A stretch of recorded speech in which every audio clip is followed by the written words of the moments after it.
দৌলতপুর কুষ্টিয়া বিএনপির উত্থান পতনের রাজনৈতিক অধ্যায় প্রথম পর্ব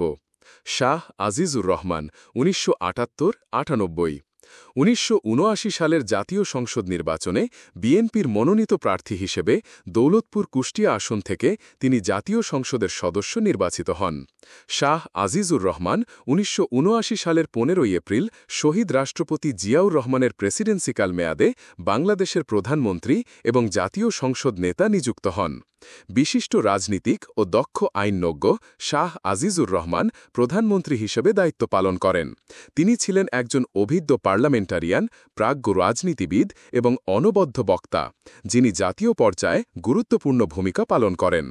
একই সময়ে দৌলতপুর কুষ্টিয়া অঞ্চলে বিএনপিকে একটি শক্তিশালী গণমানুষের দল হিসেবে প্রতিষ্ঠা করতে স্থানীয় শিক্ষিত জনবান্ধব ও দায়িত্বশীল ব্যক্তিবর্গ সম্মিলিতভাবে ভূমিকা রাখেন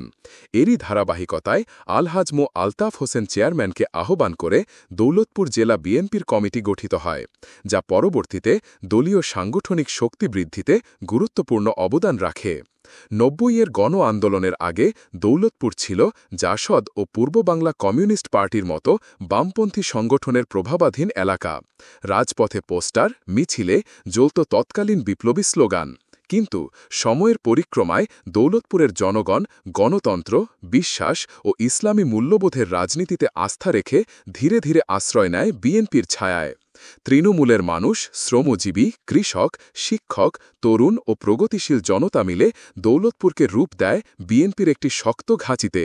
১৯৭৮ সাল থেকে ২০০৩ টানা ২৫ বছর দৌলতপুরে বিএনপি ছিল সংগঠন ও আদর্শের এক উজ্জ্বল দৃষ্টান্ত শহীদ রাষ্ট্রপতি জিয়াউর রহমানের আদর্শে উদ্বুদ্ধ হয়ে একদল শিক্ষিত ত্যাগী ও দেশপ্রেমিক নেতার হাত ধরে দৌলতপুরে বিএনপির শক্ত ভিত্তি গড়ে ওঠে বিএনপির শিকড়কে দৌলতপুরে দৃঢ়ভাবে রোপণ করতে অগ্রণী ভূমিকা পালন করেন একদল প্রজ্ঞাবান জনপ্রিয় ও ত্যাগী নেতা আহসানুল হক পচা মোল্লা মো আলতাফ হোসেন সহজ সরল মিষ্টভাষী ও সম্মানিত নেতা রবিউল সরকার জনবান্ধব ও জনপ্রিয় সংগঠক এবং রমজান আলী উদীয়মান তরুণ ছাত্রনেতা এরা সকলেই নিজ নিজ অবস্থান থেকে গ্রামে গ্রামে ঘুরে বিএনপির আদর্শ ছড়িয়ে দেন তাদের নেতৃত্বে দৌলতপুরে বিএনপি এক গণমানুষের দলে পরিণত হয় সে সময় প্রধানমন্ত্রী শাহ আজিজুর রহমান শত ব্যস্ততার মাঝেও মাসে কয়েকবার দৌলতপুর সফর করতেন এবং দলের সাংগঠনিক ভিত্তি মজবুত করতে নিরলসভাবে কাজ করতেন আজকের কেন্দ্রীয় নেতা রুহুল কবির রিজভী আহমেদ তখন দলের প্রতি অসম্ভব একাগ্রতা নিয়ে মাসের পর মাস দৌলতপুরে অবস্থান করতেন কেবল প্রধানমন্ত্রী বা কেন্দ্রীয় নেতাদের সঙ্গে যোগাযোগ ও পরামর্শ করার জন্য শহীদ রাষ্ট্রপতি জিয়াউর রহমানও একাধিকবার কুষ্টিয়ার দৌলতপুরে সফর করেন এবং তিনি নিজ মুখে উচ্চারণ করেছিলেন কুষ্টিয়া আমার দ্বিতীয় জন্মভূমি এই আন্তরিকতা এবং ঘনিষ্ঠ সম্পর্ক দল ও জনগণের মধ্যে এক নিবিড় বন্ধন গড়ে তোলে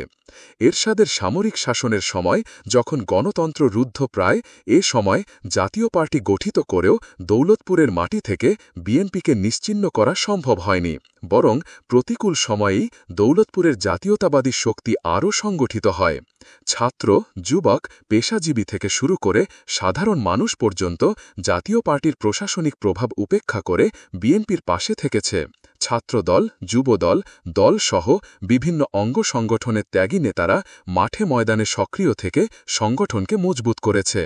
জনগণের আস্থা নির্যাতিতদের লড়াই আর আদর্শিক অবস্থান এই তিনে ভর করে দৌলতপুর হয়ে উঠেছে বিএনপির অপরাজেয় ঘাঁটি